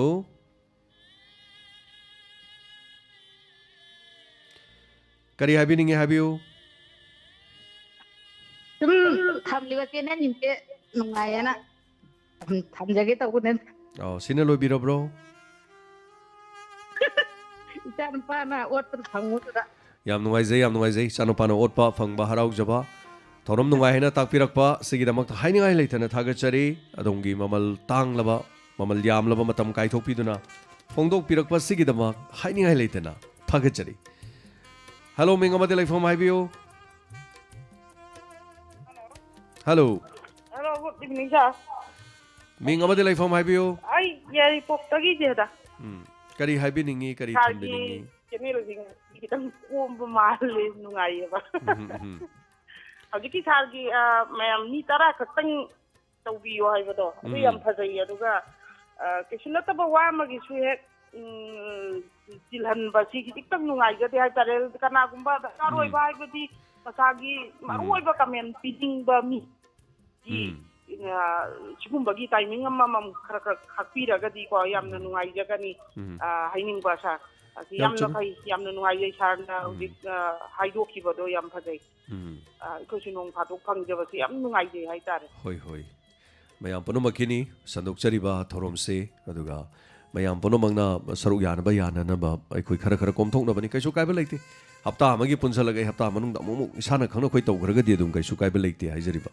अदुना याम तोइना फोंगदोकपा सुम यावबसिना मदु करिमतदि काइदे फोंगदोकपदुसु अदुबु मी मयाम से फंगनदबनी ना हाइतारे सो थागचरी याम नुंगाइजै थोरमसिदा सरुक याबिरकपा अदु मथंगी कोलार मदम खुदोंग चाबा पिजरगा हेलो मिंगमदि लाइफम हाइबियो हेलो आई पाखंखोंदगी आनंदिनी का हाइबियो करी हाइबिनिंगी ꯁꯥꯔꯅ ꯍꯧꯖꯤꯛ ꯍꯥꯏꯕꯤꯔꯤꯕ ꯑꯩꯈꯣꯏ ꯀꯣꯜ ꯇꯣꯏꯅ ꯐꯪꯕꯁꯤꯡ ꯈꯔ ꯔꯤꯁꯤꯞ ꯍꯥꯏꯕꯗꯣ ꯌꯥꯝ ꯅꯨꯡꯉꯥꯏꯖꯩ ꯁꯥꯔꯅꯁꯨ ꯍꯥꯏꯕꯤꯕꯗꯣ ꯍꯣꯏ ꯍꯣꯏ ꯑꯩꯈꯣꯏꯁꯨ ꯀꯨꯏꯔꯦꯕ ꯑꯩꯁꯨ ꯇꯧꯔꯤꯁꯦ ꯉꯁꯤ ꯑꯃꯨꯛ ꯇꯧꯖꯔꯛꯏꯁꯤꯅꯤ ꯁꯥꯔꯗ ꯍꯣꯏ ꯑꯩꯁꯨ ꯑꯗꯨꯝ ꯀꯨꯏꯔꯦ ꯑꯗ ꯁꯨꯃꯥꯏꯅ ꯈꯔ ꯒꯦꯞ ꯂꯩꯅꯔꯒ ꯇꯧꯔꯒꯗꯤ ꯑꯩꯈꯣꯏꯁꯨ ꯇꯣꯏꯅ ꯑꯗꯨꯝ ꯇꯧꯅꯤꯡꯉꯦꯕ ꯑꯗꯨꯝ ꯍꯥꯏꯅꯤꯡꯉꯦꯕ ꯑꯗꯣ ꯐꯣꯟ ꯇꯣꯏꯅ ꯇꯧꯕꯁꯤ ꯅꯨꯡꯁꯤꯗꯕ ꯃꯤꯅ ꯅꯨꯡꯁꯤꯗꯕꯁꯨ ꯑꯗꯨꯝ ꯌꯥꯎꯋꯦꯕ ꯑꯗꯨꯅ ꯑꯩꯈꯣꯏ ꯇꯧꯖꯗ꯭ꯔꯕꯅꯤꯅ ꯇꯧꯖꯗ꯭ꯔꯒꯁꯨ ꯁꯥꯔ ꯑꯩꯈꯣꯏ ꯁꯥꯔꯒꯤ ꯗꯥꯏꯃꯟꯒꯤ ꯄ꯭ꯔꯣꯒꯥꯝꯁꯤꯡꯁꯦ ꯑꯗꯨꯝ ꯂꯦꯞꯇꯅ ꯑꯗꯨꯝ ꯐꯖꯅ ꯑꯗꯨꯝ ꯂꯣꯏ ꯇꯥꯖꯔꯤ ꯀꯌꯥꯏꯁꯨ ꯑꯗꯨꯝ ꯂꯦꯞꯇꯅ ꯇꯥꯏ ꯑꯗꯣ ꯍꯟꯗꯛ ꯅꯣꯡ ꯅꯤꯅꯤꯁꯤꯗꯤ ꯍꯦꯛꯇ ꯇꯨꯝꯊꯈꯤꯕ ꯇꯥꯕꯗꯤ ꯍꯦꯛꯇ ꯐꯪꯍꯧꯗꯕ ꯍꯥꯏꯇꯥꯔꯦ ꯍꯣꯏ ꯍꯣꯏ ꯑꯗꯨꯅ ꯑꯗꯨꯃꯥꯏꯅ ꯈꯔ ꯂꯥꯎꯊꯣꯛꯄꯤꯕꯗꯣ ꯌꯥꯝ ꯅꯨꯡꯉꯥꯏꯔꯦ ꯁꯥꯔ ꯊꯥꯒꯠꯆꯒꯦ ꯑꯗꯨꯝ ꯇꯧꯖꯔꯛꯄꯅꯦ ꯌꯥꯝ ꯅꯨꯡꯉꯥꯏꯖꯩ ꯇꯧꯔ ꯂꯣꯏꯔꯦꯕ ꯑꯩꯈꯣꯏꯒꯤ ꯇꯣꯏꯅ ꯑꯗꯨꯝ ꯇꯧꯕ ꯏꯁꯩꯗ ꯑꯣꯏꯔో ꯑꯗꯒꯤ ꯑꯗꯨꯝ ꯑꯩꯈꯣꯏꯁꯨ ꯈꯤꯇꯪ ꯂꯥꯏꯔꯤꯛ ꯐꯣꯟꯅꯤꯡꯗꯁꯨ ꯑꯣꯏꯔꯣ ꯑꯗꯩ ꯏꯁꯩ ꯈꯟꯅꯤꯡꯕꯗꯁꯨ ꯑꯣꯏꯔꯣ ꯑꯩꯈꯣꯏ ꯁꯨꯡꯐꯪ ꯐꯪꯗꯦꯕꯀꯣ ꯑꯗꯣ ꯍꯥꯟꯅ ꯐꯪꯈꯤꯕ ꯃꯤꯁꯤꯡꯅ ꯑꯗꯨꯝ ꯍꯦꯛꯇ ꯐꯪꯕ ꯍꯥꯏꯇꯥꯔꯦ ꯃꯣꯏꯗꯤ ꯑꯗꯣ ꯈꯤꯇꯪ ꯈꯔ ꯑꯗꯨꯃꯥꯏꯅ ꯒ꯭ꯌꯥꯟꯗꯣ ꯇꯥꯟꯅꯔꯒꯗꯤ ꯌꯥꯝ ꯅꯨꯡꯉꯥꯏꯖꯒꯅꯤꯅ ꯍꯥꯏꯖꯒꯦ ꯇꯧꯕ ꯌꯥꯝ ꯅꯨꯡꯉꯥꯏꯖꯩ ꯍꯥꯏꯕꯤꯔꯛꯄ ꯑꯁꯤꯒꯤꯗꯃꯛ ꯃꯊꯪꯒꯤ ꯀꯣꯂꯔ ꯑꯃꯗ ꯈꯨꯗꯣꯡꯆꯥꯕ ꯄꯤꯖꯒꯦ ꯆꯨꯝꯃꯤ ꯃꯌꯥꯝ ꯄꯨꯝꯅꯃꯛꯀꯤ ꯍꯥꯏꯇꯥꯔꯦ ꯃꯥꯒꯤ ꯐꯣꯡꯗꯣꯛꯅꯔꯤꯕ ꯋꯥꯈꯜꯂꯣꯟꯁꯤꯗ ꯍꯦꯟꯅ ꯐꯖꯕ ꯔꯦꯗꯤꯑꯣ ꯆꯦꯅꯦꯜ ꯑꯃ ꯑꯣꯏꯅꯕ ꯍꯣꯠꯅꯕꯗ ꯑꯩꯈꯣꯏ ꯑꯃꯒ ꯃꯥꯅ ꯀꯔꯤ ꯍꯥꯏꯅꯤꯡꯉꯤ ꯍꯥꯏꯕꯁꯤ ꯂꯣꯏꯅꯃꯛꯀꯤ ꯈꯪꯕ ꯑꯩꯈꯣꯏ ꯃꯤꯑꯣꯏ ꯈꯔ ꯈꯛꯀꯤ ꯐꯣꯡꯗꯣꯛꯄ ꯅꯠꯇꯕꯤꯗ ꯃꯗꯨ ꯈꯨꯗꯣꯡꯆꯥꯕꯗꯨꯅꯤ ꯍꯜꯂꯣ ꯃꯤꯡ ꯑꯃꯗ ꯂꯩꯐꯝ ꯍꯥꯏꯕꯤꯌꯨ ꯁꯥꯔ ꯑꯩ ꯈꯥꯡꯉꯕꯣꯛ ꯄꯥꯠꯊꯤ ꯃꯈꯥ ꯂꯩꯀꯥꯏꯗꯗꯤ ꯉꯁꯤ ꯁꯥꯔꯅ ꯊꯝꯕꯤꯕ ꯋꯥꯐꯝꯗꯨ ꯌꯥꯝ ꯅꯨꯡꯉꯥꯏꯖꯔꯦ ꯑꯩꯈꯣꯏ ꯁꯦꯡꯅ ꯀꯣꯟꯁꯤ ꯁꯥꯔꯈꯣꯏꯅꯗꯤ ꯗꯥꯏꯟ ꯇꯧꯕ ꯃꯤ ꯇꯣꯏꯅ ꯇꯧꯕ ꯃꯁꯤꯡ ꯌꯥꯝꯕꯅꯦ ꯃꯈꯣꯏꯅ ꯇꯟꯖꯥ ꯈꯪꯕꯅꯦ ꯃꯈꯣꯏꯅ ꯍꯦꯛꯇ ꯇꯧꯈꯤꯕ ꯁꯥꯔꯈꯣꯏꯅ ꯐꯣꯟ ꯍꯦꯛ ꯑꯣꯛꯄꯤꯕꯒ ꯍꯥꯏꯕꯤꯌꯨ ꯑꯩ ꯃꯃꯤꯡ ꯑꯩ ꯏꯁꯥꯅ ꯈꯪꯖꯩ ꯍꯥꯏꯕꯗꯣ ꯃꯗꯨꯒꯨꯝꯕꯗꯗꯤ ꯑꯩꯈꯣꯏꯁꯨ ꯇꯧꯔꯤ ꯃꯌꯥꯝꯁꯦ ꯑꯃꯨꯛꯇ ꯈꯪꯕꯤꯗꯕ ꯍꯥꯏꯇꯥꯔꯦ ꯈꯪꯕꯤꯗꯣꯏꯁꯤ ꯀꯩꯅꯣ ꯍꯥꯏꯗ ꯐꯣꯟꯁꯦ ꯑꯩꯈꯣꯏꯗ ꯍꯦꯛ ꯇꯧꯕ ꯀꯥꯟꯗ ꯇꯣꯏꯅ ꯇꯧꯕꯁꯤ ꯐꯪꯗꯦꯕ ꯇꯧꯕꯗꯤ ꯍꯥꯏꯐꯦꯠ ꯇꯣꯏꯅ ꯇꯧꯏ ꯏꯁꯩꯒꯤꯗꯁꯨ ꯑꯗꯨꯗꯒꯤ ꯑꯃ ꯃꯌꯥꯝ ꯑꯃ ꯇꯧꯏ ꯑꯗꯨ ꯐꯪꯗꯦ ꯑꯗꯨꯝ ꯑꯃꯨꯛꯇꯪ ꯁꯥꯔꯗ ꯊꯥꯒꯠꯆꯔꯤ ꯑꯗꯨ ꯍꯥꯏꯖꯗꯤ ꯌꯥꯝ ꯅꯨꯡꯉꯥꯏꯖꯩ ꯁꯤ ꯑꯌꯥꯝꯕ ꯀꯣꯂꯔꯁꯤꯡꯁꯤ ꯃꯌꯥꯝ ꯊꯥꯗꯣꯛꯅꯔꯛꯄꯗꯤ ꯀꯣꯜ ꯐꯪꯕꯒꯤ ꯅꯨꯡꯉꯥꯏꯕꯁꯤ ꯐꯣꯡꯗꯣꯛꯄꯤꯔꯛꯏ ꯑꯗ ꯃꯁꯤꯅꯤ ꯉꯁꯤ ꯃꯤꯡ ꯇꯥꯗꯕ ꯃꯌꯥꯝ ꯇꯥꯔꯤꯁꯤꯅꯤ ꯃꯌꯥꯝꯁꯤ ꯇꯥꯅꯤꯡꯕ ꯍꯥꯏꯅꯤꯡꯕ ꯑꯗꯨꯅ ꯑꯩꯈꯣꯏ ꯈꯔꯅ ꯂꯣꯏꯅꯃꯛ ꯍꯥꯏꯕꯁꯦꯈꯔ ꯑꯗꯨꯝ ꯃꯁꯤ ꯁꯨꯃꯥꯏꯅ ꯑꯃꯨꯛ ꯊꯥꯗꯣꯛꯄꯤꯔꯒ ꯍꯥꯏꯇꯥꯔꯦ ꯑꯗꯣ ꯏꯁꯩ ꯈꯟꯕꯗꯁꯨ ꯉꯥꯏꯔꯦ ꯏꯁꯩ ꯈꯟꯕꯗ ꯃꯤ ꯈꯔ ꯑꯗꯨꯝ ꯃꯃꯤꯡ ꯂꯩꯔꯦ ꯃꯃꯤꯡ ꯐꯖꯅ ꯆꯠꯄ ꯃꯣꯏꯅ ꯑꯗꯨꯝ ꯀꯟꯁꯤꯜꯍꯜꯂꯒ ꯂꯩꯈꯤꯕ ꯑꯗꯣ ꯌꯥꯝ ꯁꯦꯡꯅ ꯍꯥꯏꯔꯀꯥꯟꯗꯗꯤ ꯑꯃꯨꯛ ꯊꯥꯗꯣꯛꯄꯤꯔꯒꯗꯤ ꯊꯧꯔꯝꯁꯤꯗꯤ ꯌꯥꯝ ꯅꯨꯡꯉꯥꯏꯒꯗꯧꯔꯤꯕꯅꯤ ꯍꯜꯂꯣ ꯃꯤꯡ ꯑꯃꯗꯤ ꯂꯩꯐꯝ ꯍꯥꯏꯕꯤꯌꯨ ꯍꯜꯂꯣ ꯍꯜꯂꯣ ꯀꯩꯅꯣꯝꯇ ꯍꯥꯏꯖꯒꯦꯅ ꯇꯧꯔꯛꯏꯅꯦ ꯃꯤꯡꯒ ꯂꯩꯐꯝꯒ ꯍꯥꯟꯅ ꯈꯪꯖꯒꯦ ꯑꯩ ꯀꯩꯔꯥꯎꯗꯒꯤ ꯅꯅꯥꯎ ꯀꯧꯋꯦ ꯀꯩꯔꯥꯎꯗꯒꯤ ꯅꯅꯥꯎ ꯇꯔꯥꯝꯅꯣꯛꯆꯔꯤ ꯍꯥꯏꯕꯤꯌꯨ ꯅꯅꯥꯎ ꯀꯔꯤ ꯍꯥꯏꯕꯤꯅꯤꯡꯉꯤ ꯀꯩꯅꯣꯗꯒꯤ ꯃꯌꯥꯡꯐꯥꯟ ꯕꯦꯡꯒꯨꯟꯗꯒꯤ ꯑꯩꯈꯣꯏꯒꯤ ꯄꯥꯏꯜꯁꯀꯤ ꯗꯣꯛꯇꯔ ꯖꯨꯕꯦꯅꯥꯗꯣ ꯃꯉꯣꯟꯗ ꯑꯩꯒꯤ ꯏꯅꯥꯎꯅꯨꯄꯥ ꯑꯃ ꯅꯥꯕꯅꯦꯕ ꯅꯥꯕꯗꯣ ꯃꯉꯣꯟꯗ ꯌꯦꯡꯕ ꯀꯥꯟꯗ ꯍꯧꯖꯤꯛꯁꯦ ꯐꯔꯦ ꯑꯗꯣ ꯆꯠꯂꯒ ꯃꯥꯏ ꯃꯅꯥꯛꯇ ꯆꯠꯂꯒ ꯊꯥꯒꯠꯄꯗꯣ ꯉꯝꯗ꯭ꯔꯦ ꯑꯩꯁꯤ ꯔꯦꯗꯤꯑꯣꯒꯤ ꯊꯣꯡꯗ ꯑꯝꯇ ꯊꯥꯒꯠꯆꯒꯦꯅ ꯐꯣꯟ ꯇꯧꯖꯔꯛꯏꯅꯦ ꯌꯥꯝ ꯅꯨꯡꯉꯥꯏꯖꯩ ꯀꯔꯤꯝꯇ ꯀꯥꯏꯗꯦ ꯖꯨꯕꯦꯗꯥ ꯃꯦꯗꯥꯝ ꯖꯨꯕꯦꯗꯥ ꯍꯥꯏꯇꯥꯔꯦ ꯑꯁꯦꯡꯕꯗꯤ ꯃꯥꯒꯤ ꯃꯄꯨꯔꯣꯏꯕꯅ ꯌꯦꯡꯉꯝꯕꯅꯤ ꯑꯗꯣ ꯃꯄꯨꯔꯣꯏꯕꯁꯤ ꯃꯐꯝꯁꯤꯗ ꯗꯥꯏꯃꯟ ꯔꯦꯗꯤꯑꯣ ꯍꯧꯗꯣꯔꯛꯄꯗ ꯍꯥꯏꯇꯥꯔꯦ ꯃꯄꯨꯔꯣꯏꯕꯗꯣ ꯂꯩꯈꯤꯗ꯭ꯔꯦ ꯃꯄꯨꯔꯣꯏꯕꯁꯤ ꯑꯗꯨꯝ ꯁꯤꯗꯒ ꯂꯥꯛꯄꯤꯔꯒ ꯑꯩꯈꯣꯏ ꯗꯥꯏꯃꯟ ꯔꯦꯗꯤꯑꯣꯅ ꯍꯧꯔꯛꯄ ꯀꯥꯟ ꯑꯦꯗꯚꯔꯇꯤꯁ ꯍꯥꯏꯁꯤ ꯌꯥꯝ ꯂꯥꯛꯇ꯭ꯔꯤꯉꯩ ꯃꯇꯝ ꯍꯥꯏꯇꯥꯔꯦ ꯑꯗ ꯂꯨꯄꯥ 10,000ꯒ 4-5ꯒꯤꯒ ꯑꯦꯗꯚꯔꯇꯤꯁꯃꯦꯟꯁꯤ ꯇꯧꯕꯤꯕ ꯍꯥꯏꯇꯥꯔꯦ ꯑꯍꯟꯗꯣ ꯅꯣꯡꯃ ꯂꯥꯛꯑꯦ ꯑꯗꯣ ꯊꯥ ꯑꯃꯅꯤ ꯇꯧ ꯂꯣꯏꯔꯀꯥꯟꯗ ꯑꯃꯨꯛꯀꯁꯨ ꯂꯥꯛꯑꯦ ꯑꯃꯨꯛ ꯂꯥꯛꯄꯗ ꯑꯩꯅ ꯅꯣꯡꯃ ꯃꯤ ꯂꯥꯛꯄꯅꯤꯅ ꯒꯦꯁ ꯂꯥꯛꯄꯅꯤꯅ ꯑꯩꯅ ꯊꯧꯕꯥꯜꯗ ꯀꯤꯍꯣꯝ ꯈꯔ ꯂꯩꯔꯛꯑꯦ ꯀꯤꯍꯣꯝꯗꯣ ꯑꯩꯅ ꯈꯣꯛꯑꯦ ꯀꯤꯍꯣꯝꯗꯣ ꯑꯩ ꯏꯁꯥꯃꯛꯅ ꯑꯩꯈꯣꯏ ꯁ꯭ꯇꯥꯐꯀ ꯂꯩꯄꯣꯟꯇꯦꯗ ꯑꯩꯈꯣꯏ 2-3 ꯂꯩꯕ ꯃꯇꯝꯗ ꯑꯩꯅ ꯐꯖꯅ ꯀꯤꯍꯣꯝꯗꯣ ꯈꯣꯛꯑꯦ ꯑꯗꯨꯒ ꯁꯤ ꯀꯀꯥꯁꯤ ꯆꯥꯁꯦ ꯀꯤꯍꯣꯝꯁꯦ ꯍꯥꯏ ꯀꯥꯟꯗ ꯃꯥꯅ ꯑꯁ ꯑꯩ ꯏꯁꯥ ꯅꯥꯔꯤ ꯀꯤꯍꯣꯝ ꯆꯥꯕ ꯌꯥꯗꯦ ꯍꯥꯏꯔꯛꯄꯅꯦ ꯑꯩꯅ ꯉꯁꯥꯏ ꯈꯣꯏꯗꯣ ꯃꯥ ꯄꯤꯖꯅꯕꯅꯦꯕ ꯑꯗꯣ ꯑꯩꯅ ꯈꯣꯛꯄ ꯀꯤꯍꯣꯝꯗꯣ ꯃꯥ ꯆꯥꯈꯤꯗꯦ ꯑꯗꯨꯒ ꯃꯊꯪꯒꯤ ꯊꯥ 2-3 ꯂꯩꯔꯀꯥꯟꯗ ꯃꯥꯁꯤ ꯂꯥꯛꯈꯤꯗ꯭ꯔꯦꯕ ꯑꯗꯒꯤ ꯈꯔ ꯂꯩꯔꯀꯥꯟꯗ ꯊꯥ 4-ꯃꯨꯛ ꯂꯩꯔꯀꯥꯟꯗ ꯃꯆꯥꯅꯨꯄꯥ ꯂꯥꯛꯑꯦ ꯑꯗ ꯁꯨꯃꯥꯏ ꯑꯦꯗꯚꯔꯇꯤꯁꯃꯦꯟ ꯇꯧꯒꯦ ꯃꯦꯗꯥꯝ ꯖꯨꯕꯤꯇꯥꯒꯤ ꯃꯤꯡꯗ ꯇꯧꯒꯦꯅ ꯍꯥꯏꯗꯤ ꯃꯥꯒꯤ ꯂꯣꯏꯅꯕꯤꯁꯤ ꯃꯤꯡꯗ ꯇꯧꯒꯦꯅ ꯂꯥꯛꯑꯦ ꯑꯩꯅ ꯀꯩꯅꯣꯗꯨꯗꯤ ꯀꯃꯥꯏꯅ ꯇꯧꯔꯦ ꯃꯣꯏ ꯄꯥꯕꯨꯡꯗꯨꯗꯤ ꯀꯃꯥꯏꯅ ꯇꯧꯔꯦ ꯍꯥꯏꯔ ꯀꯥꯟꯗ ꯄꯥꯕꯨꯡꯗꯨ ꯂꯩꯈꯤꯗ꯭ꯔꯦ ꯍꯥꯏꯔꯛꯄ ꯋꯥꯅꯤ ꯑꯗꯨ ꯌꯥꯝ ꯅꯨꯡꯉꯥꯏꯍꯧꯗꯦ ꯑꯩꯅꯁꯨ ꯍꯧꯖꯤꯛꯅ ꯑꯃꯨꯛ ꯑꯩꯈꯣꯏꯒꯤ ꯃꯦꯗꯥꯝꯗꯨꯅ ꯌꯦꯡꯍꯧꯔꯦ ꯃꯦꯗꯥꯝꯗꯨꯅ ꯌꯦꯡꯕꯤꯕꯗ ꯑꯅꯥꯕꯁꯤ ꯐꯔꯦ ꯍꯥꯏꯕꯤꯔꯛꯄꯁꯦ ꯌꯥꯝꯅ ꯅꯨꯡꯉꯥꯏꯖꯩ ꯀꯔꯤ ꯆꯤꯊꯕ ꯂꯩꯔꯤ ꯍꯥꯏꯕꯤꯅꯤꯡꯕ ꯍꯥꯏꯕꯤꯌꯨ ꯑꯗꯣ ꯃꯌꯥꯝꯁꯨ ꯁꯤꯒꯤ ꯃꯤꯁꯤꯡ ꯃꯌꯥꯝ ꯑꯃꯁꯨ ꯂꯩꯅꯔꯤꯅꯤꯀꯣ ꯈꯪꯗꯕ ꯎꯗꯕ ꯃꯌꯥꯝꯁꯨ ꯂꯩꯔꯤꯅꯤ ꯑꯗꯣ ꯃꯦꯗꯥꯝꯒꯤ ꯃꯅꯥꯛꯇ ꯆꯠꯂꯒ ꯌꯦꯡꯕꯤꯌꯣ ꯌꯥꯝ ꯊꯨꯅꯁꯨ ꯐꯕꯅꯦꯅ ꯑꯩ ꯍꯥꯏꯖꯒꯦꯅ ꯇꯧꯔꯛꯄ ꯊꯦꯡꯛ ꯌꯨ ꯌꯥꯝ ꯅꯨꯡꯉꯥꯏꯖꯔꯦ ꯊꯧꯔꯝꯁꯤꯗ ꯁꯔꯨꯛ ꯌꯥꯕꯤꯔꯛꯄ ꯑꯁꯤꯒꯤꯗꯃꯛ ꯑꯗꯨꯒ थागतचरी सरुक याबिरक्पसिगिदमक्तसु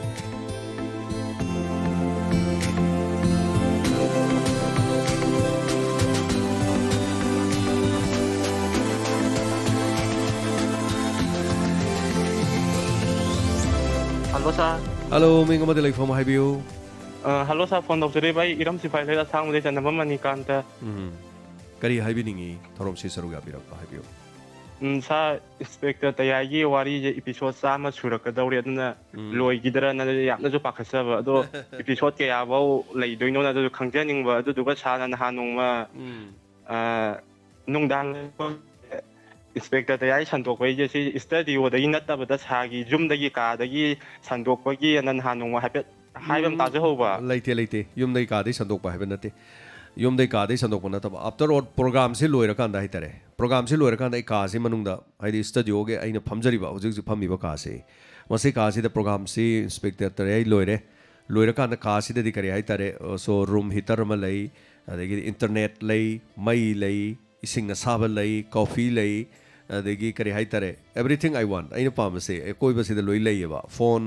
kano su charger lei so loina mak lei ramni internet lei ramni na kai do ge da program se loira kan da malem se da kari thokhrge karai da kari thoibage aina kari paraga kari hairaga miyam da tahan biya bage aduga kari loksan biya ba kari leibage haiba adigi social development social activities adigi di health ki sanabagi khonabagi aduga political gi world gi kari haitare mayam da leri ba hoje kutniti rajniti mayam se ai loina muk pai ba pade ya da ba adu masi pa ba sida haitare maroina program do lorega sai puk hogolagi yum satte ba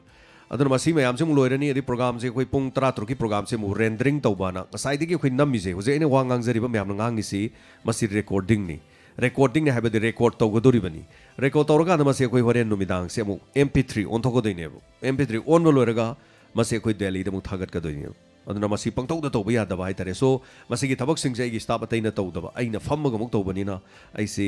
inspector tayai gi theng badu de engonda di theng bo oidreba madu tawdraga su ai di hari ba thabak sing do tawdaba ya de aduna kari haige da ngasai gi aina ngasai gi ek inspector tayai si loraba pochai si yom silaba ai gi puba ya ba pochai sing puraba ai yum da chalaba ai gi tumpham ka du da haitare so sida leiri ba facility se ka du thu su leiraga di phamung du de ge dum tumboi lakpoi thor program do dum rendering oiro pa babu oiro adai da torga de ise kharang na yum han ga drai ba ni but yum da halaga su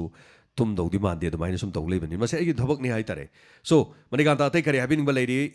episode chama dum lan kini chama di ke sunati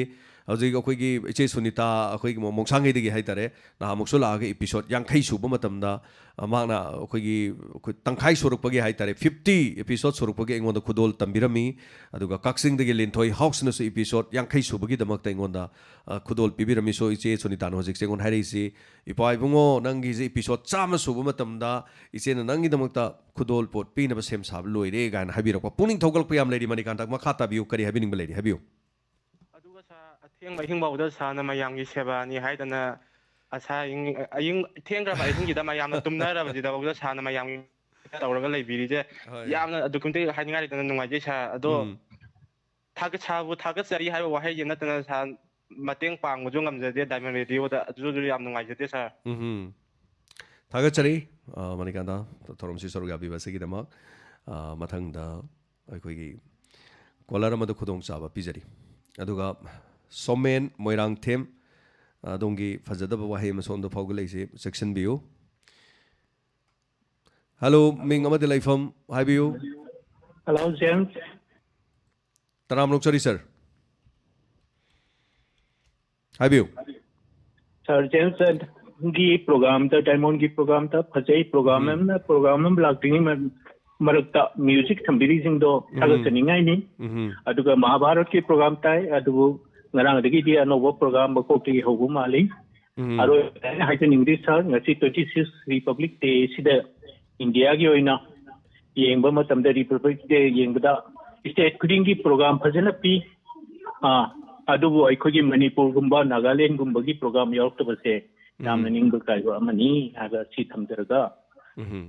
losindage sir thank you thagachari thorom sida saruya biba ngasi sumani 26 january gi aduga mathangi caller madam khudong chaba pizaraga hello ming amade laifam haibiu sir ai ko madai ni ai dasena kano ay kano masana kano may James Hughes no to mani mani habiyo live tani oh ya yam nungay dira ay yam surprise ay pidari ay wakal jo tayay tabda wakal yam nungay jay abi kano do wakalam da ay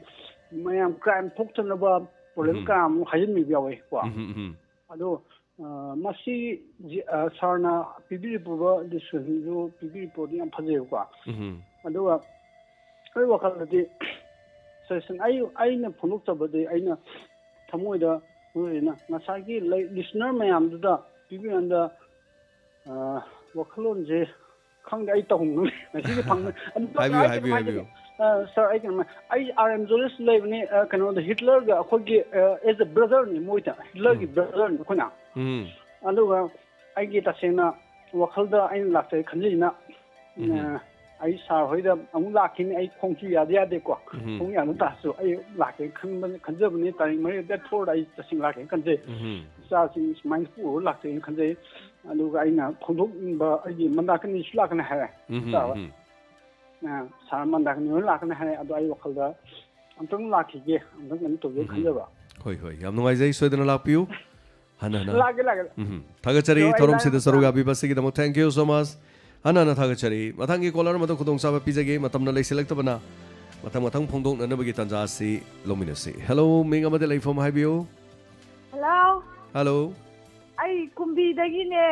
kumbi dagi kari ming kaubi bage haibio yam cha kawe haibio kari habi ai ning ngasi phola hamba phangbaji yamna harauge ye hoi yam nungai je haibio kari habi ningi matungda ai pungning yuwaron phongdok jarage ahamba phangbani na pakhatle thagachari thorom sil saru ya birak pasigi dama hello minga mate lai from haibio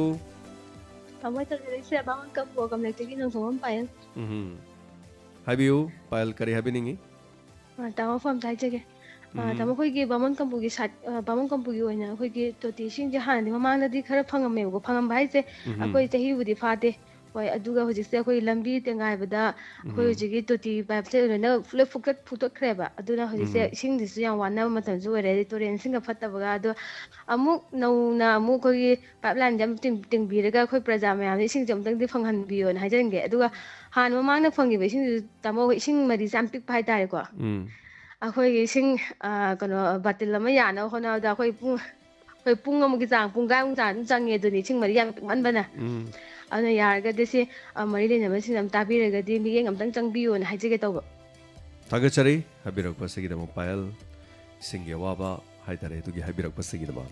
so mathangi caller madam khudong chaba mo pijari hello minga mate lai from haibio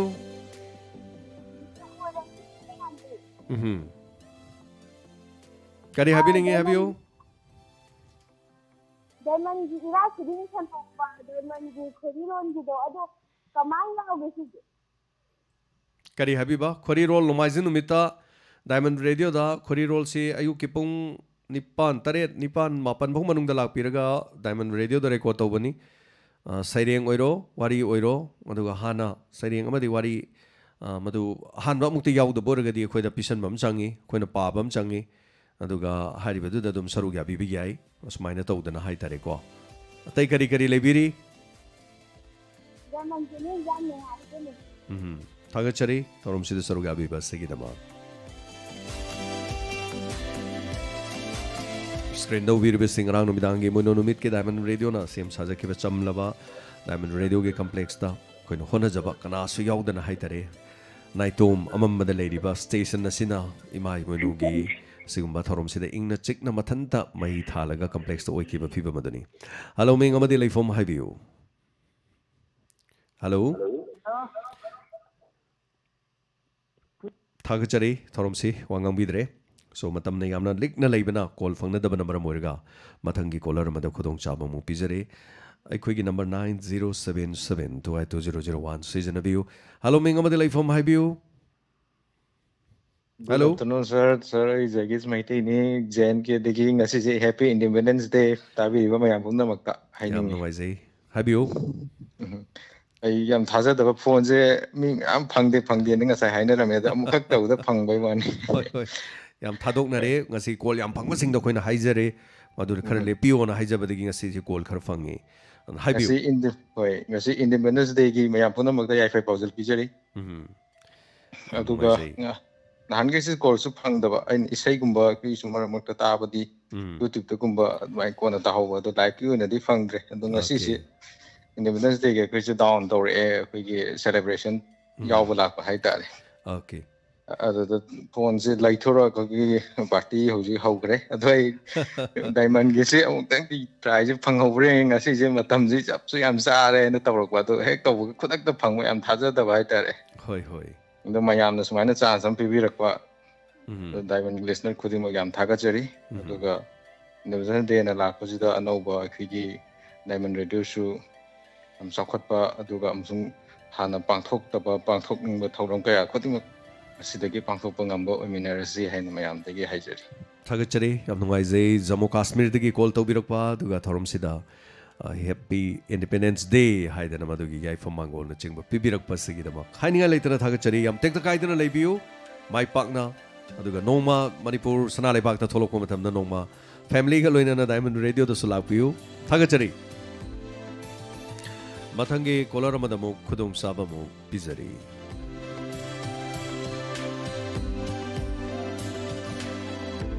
Hello, Ming amadi leifom haibiyo. Hello, yamba nana Govind Khuman tawjarise Bangalore Whitepindagi. Bangalore dagi Govind Khuman. Govind haibiyo kari haibiningi?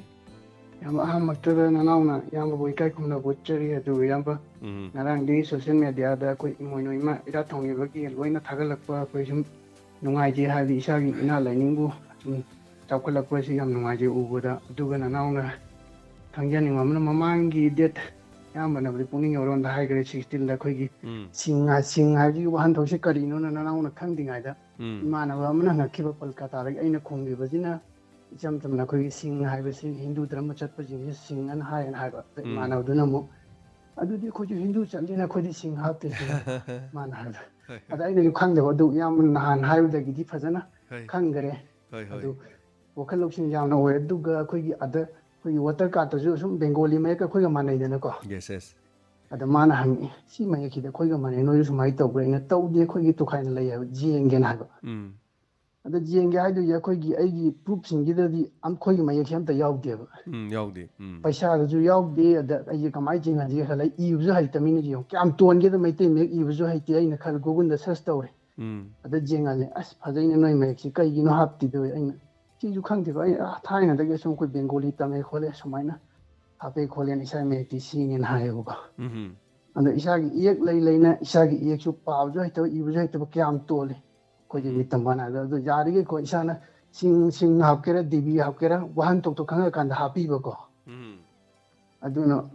yang na du ye ba ko adu na na khum ba do phajana ngam gi ti ba yes yes no hai je do Govind yam chumjani akhoi je munna khalordi yam ton ba haitare akhoi furup se akhoi se kayamuk yamna namtharaga thamki ba furup no hairagadi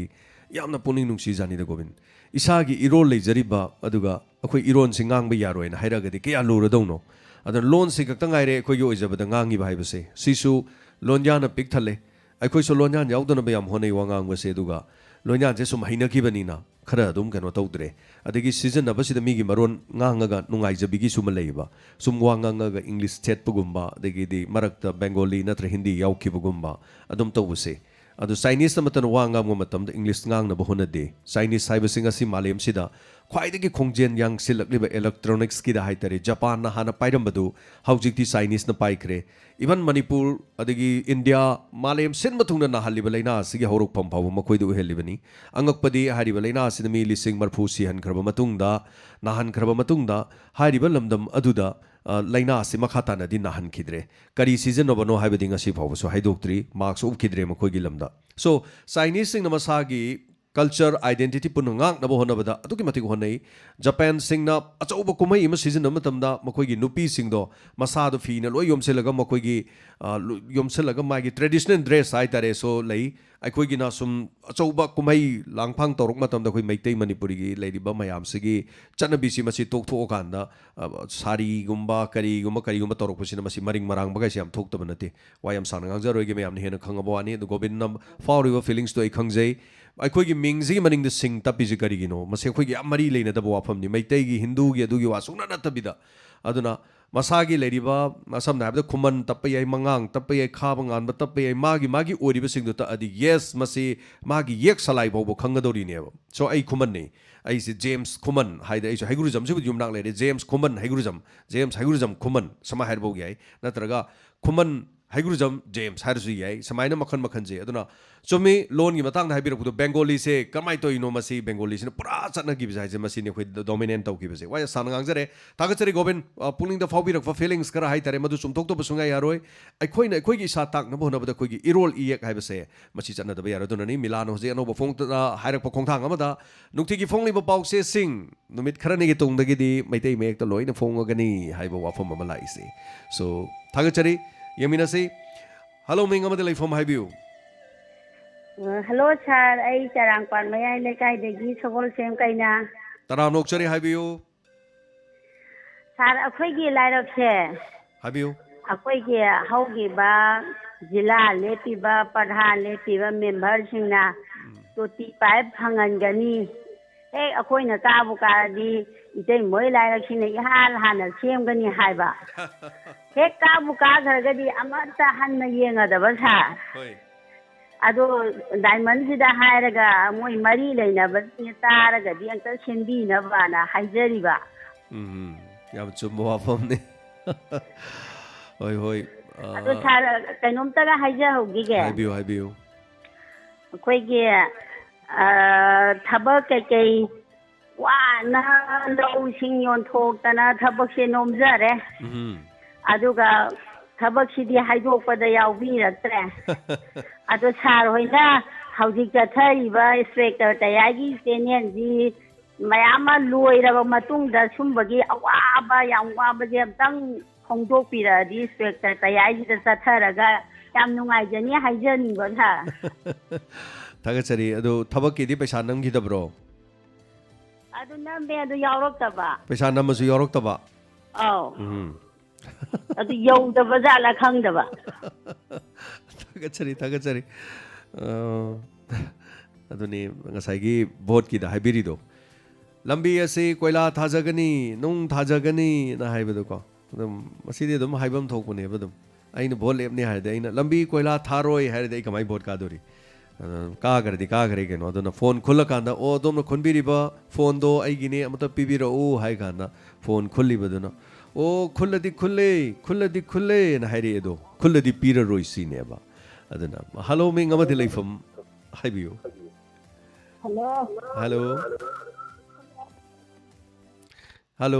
hello ming amadi laifam haibiu samram dagi kari ming kaubi bage shanti kawi haibiu kari haibi ningi dayai ta ba yam nunga okay ado tayai kitang nang khatira di thadau ni tayai ji maji tayai ji probirani tayai ji zaka zadab jani tayai ji sanan mo honabda duna kitang thenge mayam da di sungai bani na mayam di waba ane khoi gi nang na dabagi hai tare so aso hona jage kitang nganna hona jage du upai di leitrabani thagachari haibirak pa yam nungai jai mayam gi damakta wa pothana bo hona jariba asigi matam sida hai tare corona gi manung sida topong khangdraba lenpham khangdraba sida nungti gi episode amamam sandok tana ngasidi humbadra ga tare sudok khare sunglep tana han manumit gi ngasai phauba lep tana dumak sandok chari hai jariba thagachari tharum sida saru gi abirak pasigi damak mathangi caller amada khudong chaba mu pijari hello minga madalai from haibiu Khengmandagi babita taram lok chari habiu kare habi ningi aina diamond station dai na haje na khanjari ti nahal akhui jinda angang am adugi thar akhui moi muslim machena tawdu tadi tinna dum lai thokre aduga atupa mana tawbo itaragadi na thagi communion naiba thaba amadi adum sawgani ado mari leina bajina masi ma yaragadi moi manung budi honaramba budi ai adu itagaju ati manadaba mana taw taragadi masi bandawni hangge ma tawni hangge soidana communion naigani ado masi angang khapiri jo miojo babita aduma babita thank you babita aduma ina haigum se adum khoi gi ꯀꯃꯨꯅꯦꯟ ꯅꯥꯏꯕ ꯅꯥꯏꯗꯕꯒꯤ ꯑꯗꯨꯒꯤ ꯋꯥꯗꯣ ꯑꯩꯈꯣꯏꯅ ꯍꯥꯏꯔꯒꯨꯝꯁꯦ ꯑꯗꯨꯃꯥꯏꯅ ꯃꯗꯨ ꯑꯁꯦꯡꯕ ꯈꯪꯗ꯭ꯔꯤ ꯑꯁꯦꯡꯕ ꯈꯪꯉꯗꯤ ꯀꯃꯨꯅꯦꯟ ꯑꯣꯏꯒꯦꯔꯥ ꯑꯣꯏꯔꯣꯏꯔꯥ ꯍꯧꯖꯤꯛꯀꯤꯗꯨꯗꯤ ꯏꯃꯨꯡ ꯃꯅꯨꯡꯗ ꯍꯥꯏꯇꯥꯔꯦ ꯃꯣꯏ ꯆꯤꯡꯅꯕ ꯃꯤ ꯑꯅꯤꯗꯤ ꯐꯥꯈ꯭ꯔꯦꯕ ꯑꯗꯨ ꯆꯞ ꯆꯥꯕ ꯈꯪꯗ꯭ꯔꯤꯕꯀꯣ ꯑꯗꯨ ꯈꯪꯗꯕꯅꯤ나 ꯑꯁꯦꯡꯕꯒꯤ ꯃꯤꯌꯥꯝꯅ ꯉꯥꯏꯔꯒ ꯂꯩꯕ ꯑꯣꯏꯔꯝꯕꯁꯨ ꯌꯥꯏ ꯑꯗꯨꯒ ꯈꯪꯉꯦꯅ ꯈꯜꯂꯁꯦꯕ ꯕꯕꯤꯇꯥꯅ ꯍꯥꯏꯗꯣꯏꯗꯣ ꯃꯈꯣꯏ ꯃꯤ ꯑꯣꯏꯗꯣ ꯃꯣꯏ ꯇꯨꯃꯤꯟꯅ ꯂꯩꯅ ꯍꯥꯏꯕ ꯑꯣꯏꯔꯒꯗꯤ ꯃꯣꯏ ꯃꯤ ꯅꯠꯇ꯭ꯔꯒꯁꯨ ꯃꯣꯏ ꯃꯤ ꯑꯣꯏꯔꯒꯁꯨ ꯇꯨꯃꯤꯟꯅ ꯂꯩꯇꯦꯅ ꯍꯥꯏꯗꯣꯏꯁꯦ ꯃꯤꯌꯥꯝꯕꯨ ꯏꯔꯥꯡ ꯍꯧ ꯌꯨꯝꯃꯩ ꯊꯥꯎ ꯃꯤꯌꯥꯝꯗꯣ ꯍꯥꯠꯂꯣ ꯍꯥꯏꯒꯗꯧꯔꯤꯕ꯭ꯔꯥ ꯍꯥꯏꯕ ꯑꯃ ꯂꯩꯌꯦꯕ ꯋꯥꯍꯪ ꯑꯃ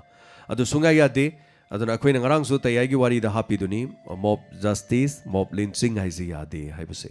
ꯑꯗꯨꯅ ꯃꯌꯥꯝꯅ ꯂꯩꯔꯤꯗꯣ ꯃꯁꯤ ꯌꯥꯗꯦꯅ ꯍꯥꯏꯕꯒꯤ ꯇꯨꯃꯤꯟꯅ ꯂꯩꯕ ꯑꯣꯏꯔꯝꯕꯁꯨ ꯌꯥꯏ ꯑꯗꯨꯒ ꯇꯁꯦꯡꯅꯃꯛꯀꯤ ꯊꯧꯗꯣꯛ ꯋꯥꯊꯣꯛ ꯊꯣꯛꯀꯥꯟꯗ ꯃꯃꯥꯡꯒꯤ ꯍꯥꯏꯇꯥꯔꯦ ꯃꯌꯥꯏ ꯏꯝꯐꯥꯜꯒꯤ ꯊꯧꯗꯣꯛ ꯑꯃ ꯊꯣꯛꯀꯥꯟꯗꯁꯨ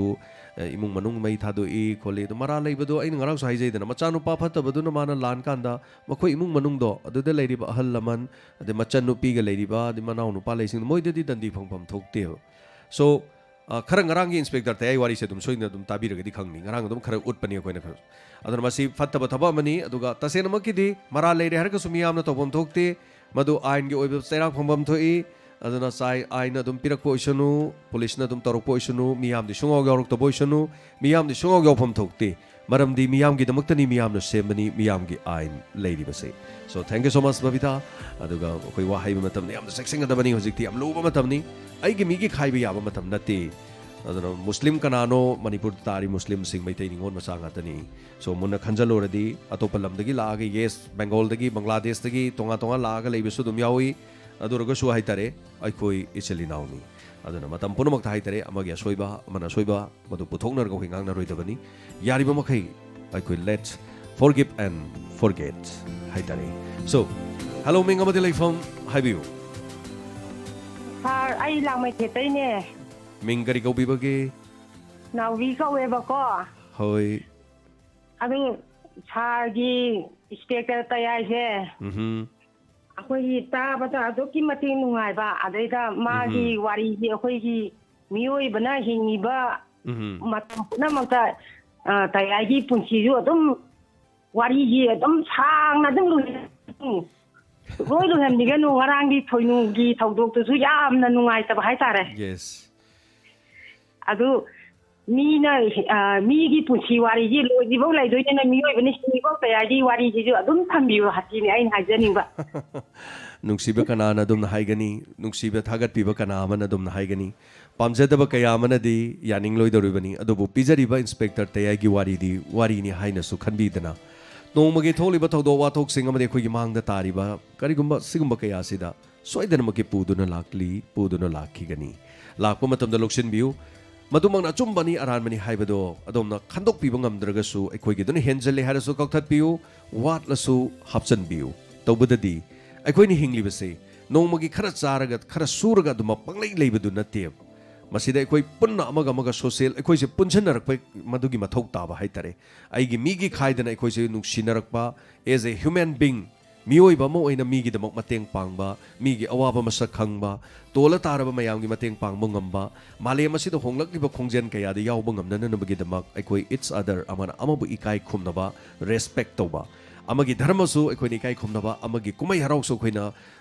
करी हाइता रेस्पेक्ट तौबा मचंगी अदुना मतम पुनमक्ता अखोइसे ngakthok ngaksin dorog hena fajaba khunai am oinanabagi honabada matam punamakta sangsin minersi loinana ngasigi aroiba kola lokhachagi hello mingamade laifam haibiu Thawang tau ihai tagi sama kari haibiningi thoromse saruga abirak haibiu Diamond Channel gi Diamond Radio gi program khudimak thayaga tazai Calling asin ahan bane pambaje do yam nungai jai Dinai sorry atheng bagi ke tayai so adu matik nungai jai awaba matang da kappa ngai matang da nungai ba nokpa puning ten na nokpa dugumba thauram pareng khudimakta ru ya jai hajaning ba thagachari yam nungai jai habirakliba sigidamak akhoi thoromsida ahing athengbada kaphan mangamba haitare mayambu nungai hamna nohon mangamba hairagadina mayamna yamna thagatpi yam nungai jai koina haijabadi nungai jade isani sabu thagachara kachin goya yowena haiki batare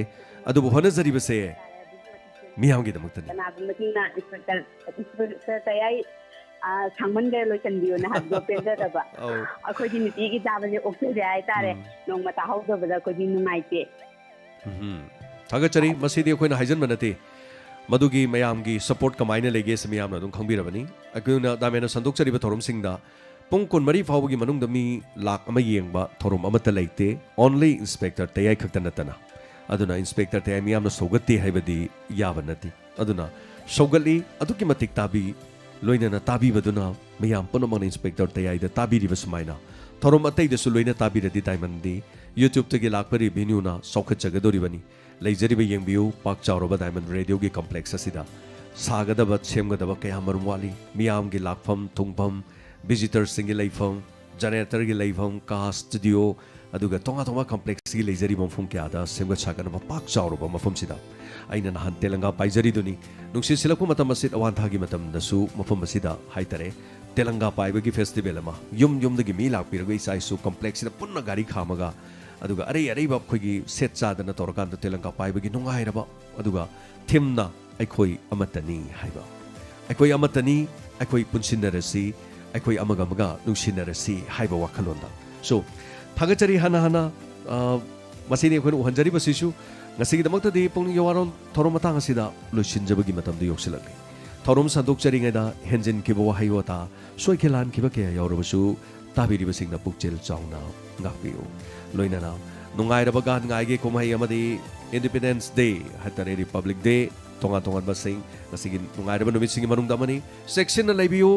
gari thauba matamda section biu thauribasing tonglibasing loinana lambi de chatlibasing section biu tung mang oi yet yengbiu यांगना थौरगा अदोमना खुदोंग थिबा थोकदबदनी तपना थौरगा अदोंगी याइफबो ओइगदबनी तपना तपना चलगा तपना हिंगमिनसी यांगना चखरगा इखोइदगी हाना चटखिनबा मथक्ता चटखिनबा होना बिगनु हेना section मिनरसी अवाबा कयादा मतेंग पांगमिनरसी लोइनना ngasigidamakta matang as pungni waro losinjare tabiriba singu james sagurjamna amukana khurumjari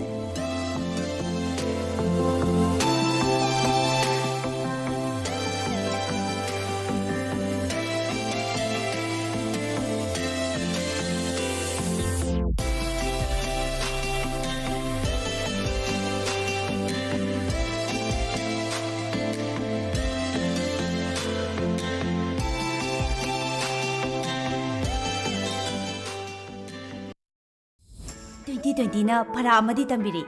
Adudi kari. COVID-19 dagi ngakthoknaba immunity bu kalanba. Adudi karam no thokadoriba. It's simple. Nongmada 30 minutes exercise tawraga. Adudi punna satminarase. Goal gym na masigidamak fit oibasingda 10,000 ki reward chu pigadori. Wow, fitness chu aduga reward chu. Hoi. I fit India ohilase. For more details, log on to goalgym.in. Loinana phone to view 708-50-12902. Loinana 708-50-12903.